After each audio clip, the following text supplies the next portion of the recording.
Hello, my friends. This is Barry, and you're watching Barry and the PI.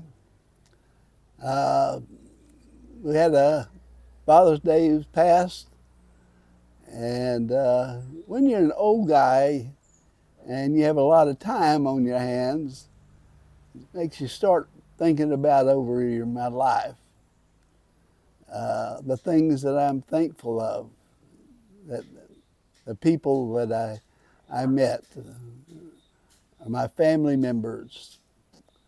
Uh, I've talked about it before. My older brother is about 5 years older than me. He was born disabled. He never could walk a day in his life.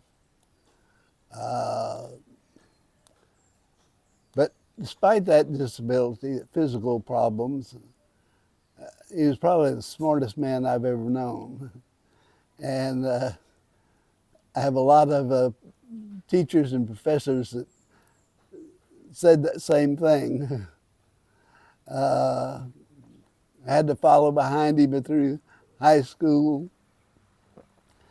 Every time I got a class with the same teacher that he had, they said, "Oh, your brother was the best student I ever had."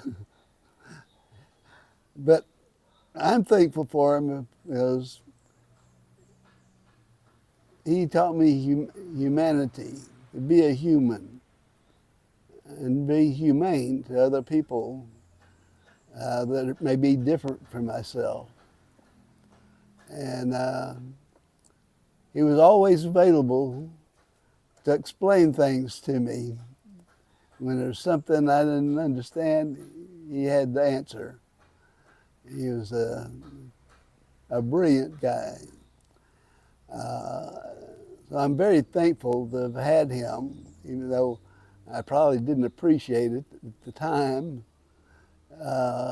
because he depended upon me a lot. A lot of times when I was in high school, I couldn't go out on a date because I needed to stay there and take care of him. When I was in junior high, my parents divorced. Now, this was back in the 50s, and it was very difficult to get a divorce, and not many people had gotten one. So I was stuck out like a sore thumb. I felt. My father left. He also started his own business, electrical contracting business at that time. And my mother had started working for the City of Austin tax office. And during their divorce, my father knew the judge, and he gave $50 a month alimony to my mother, take care of 3 kids. And that was it was a real struggle. So my mother also took a job in a clothing store and sold dresses and stuff. It was a fancy store.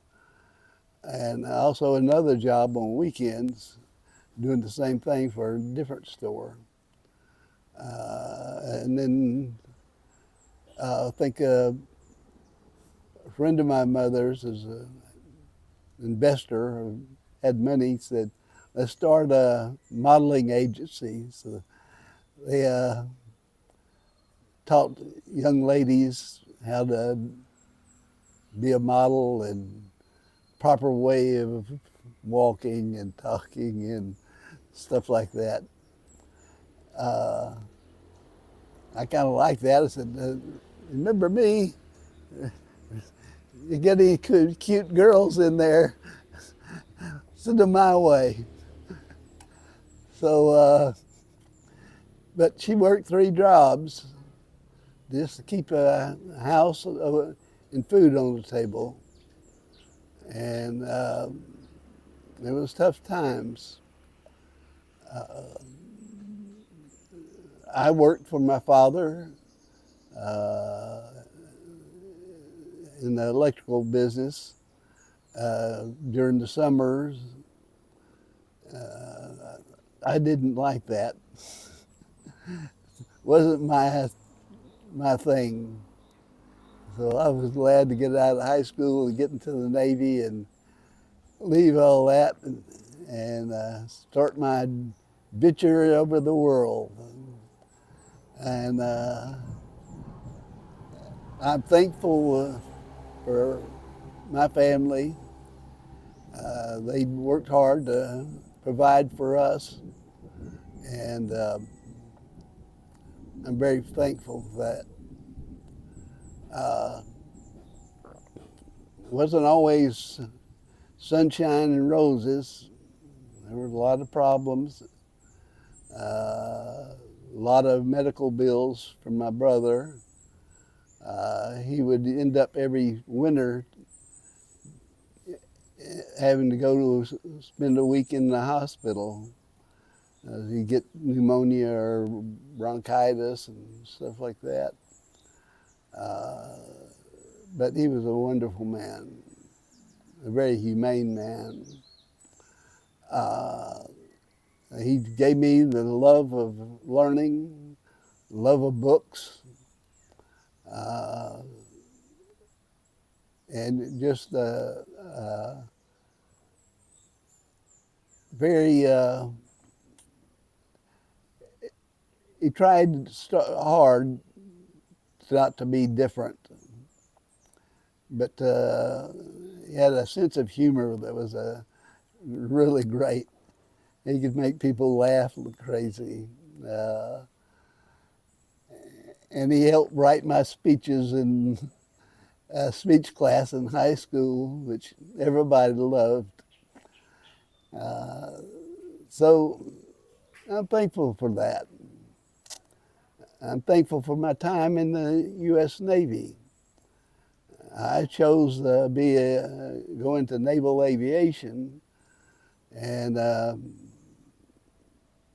my first duty station, well, it was at Moffett Field, but they were, some of us that went in there, they said, you're going to Crow's Landing, California, to the Crow's Landing Navy Auxiliary Landing Field.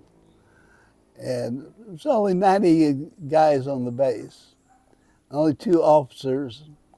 The chiefs ran everything, and it was a real kind of laid back attitude there. And I had met lots of good people. I met a real cute little girl that she would come, her father was ex-military, and they had a farm outside the base. And she was a real nice girl, but I enjoyed her company. And then they told me if I wanted to stay there, they'd make sure that I wanted to stay there, that I could stay there. But I was ready for more adventure. And so I went and got assigned to BA 215. It's an attack squadron that flew the old A-10 Sky Raiders that were dive bombers, essentially. You could carry their weight of the plane in armor and bombs. And I had the pilot I was assigned to was a man from New Orleans, fresh out of college. He was like an older brother to me. I invited him to come to the enlisted men's bar, and he'd always come drink beer with us. And unfortunately, we went TDY to Nellis Air Force Base in Nevada for bombing practice. And the night before, I had played basketball and I broke my ankle. And so when we got to Nellis, I was confined to the quarters, you know. I didn't get to go out there and send the planes off and all that stuff.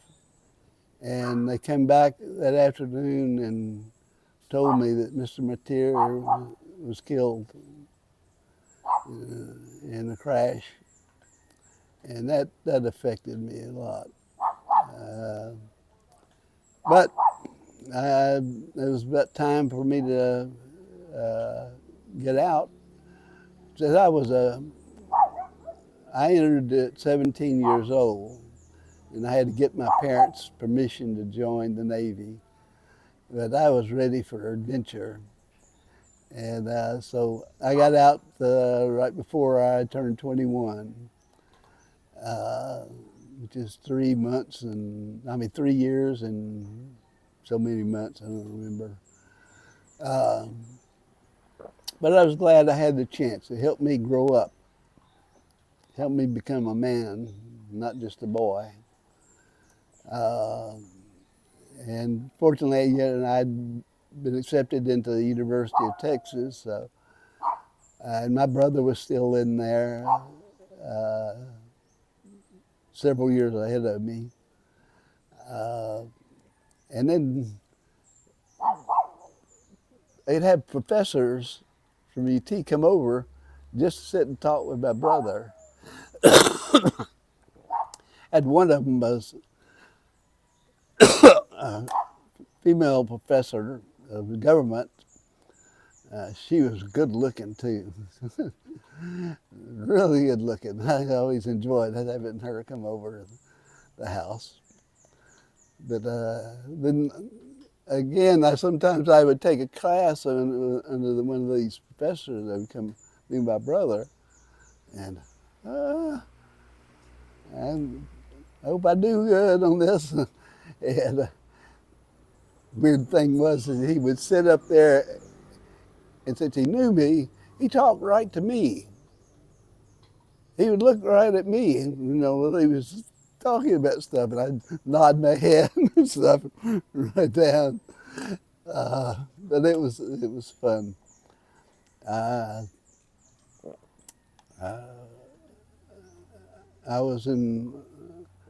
I participated a lot in the civil rights movement during that time, and then later on the anti-Vietnam War movement. I learned a lot about Vietnam from my studies, and thought there was no reason we should be over there killing those innocent people. They didn't want us there. Only the wealthy, the elite, they wanted us over there because they wanted to buy up that land and start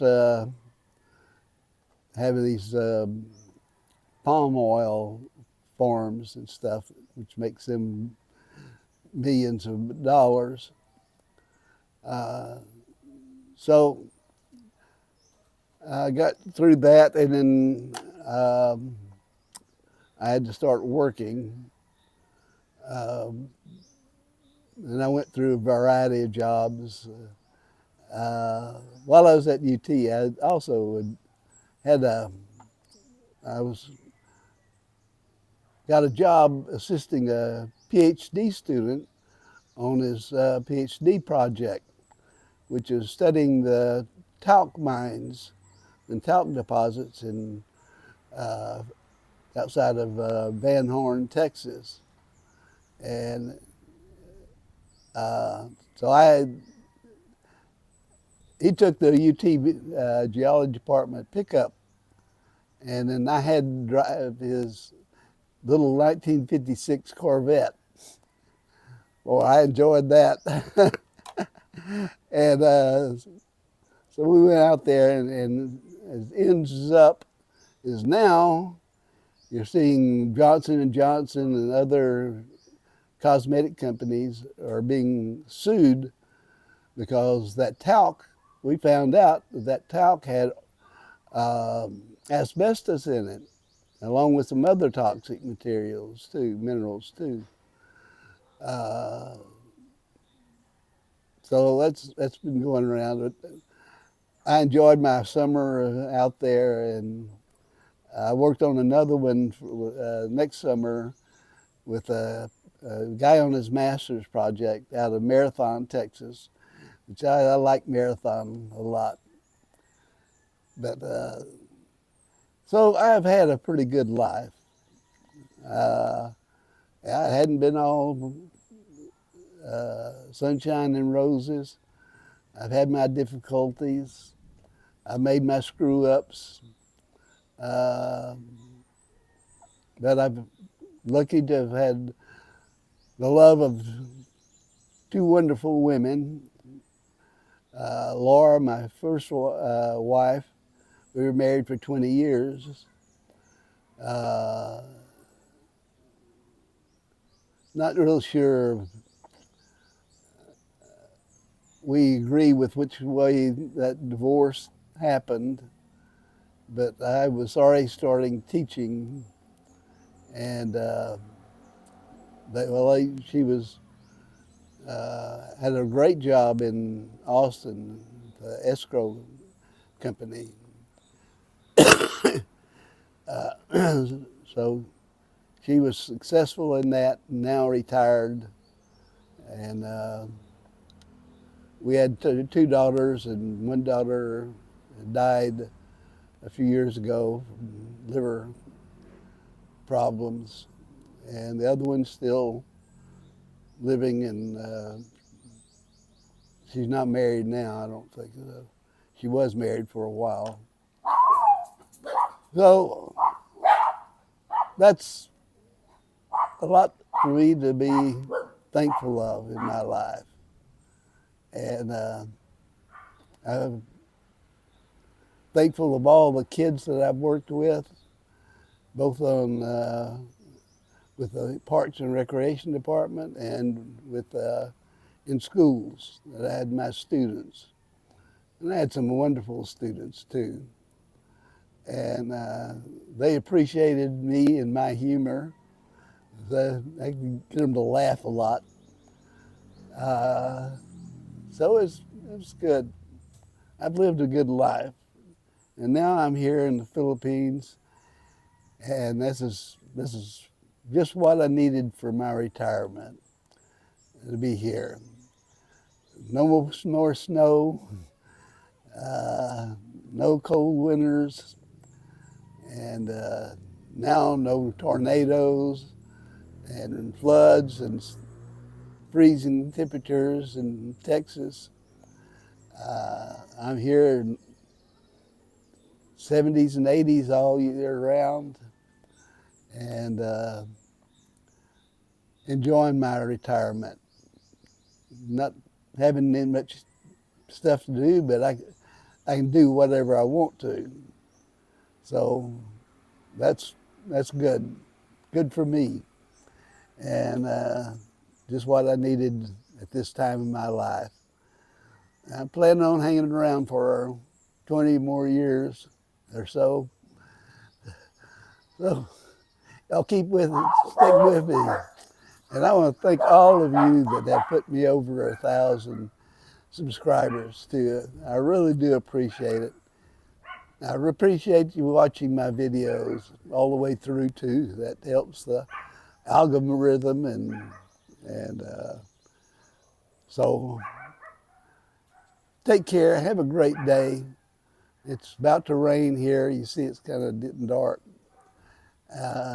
We just had a little bit of shower before I started this video. But Fortunately, it's not raining right now. So take care of your family, take care of your kids, take care of your pets. Adios, amigos and amigas.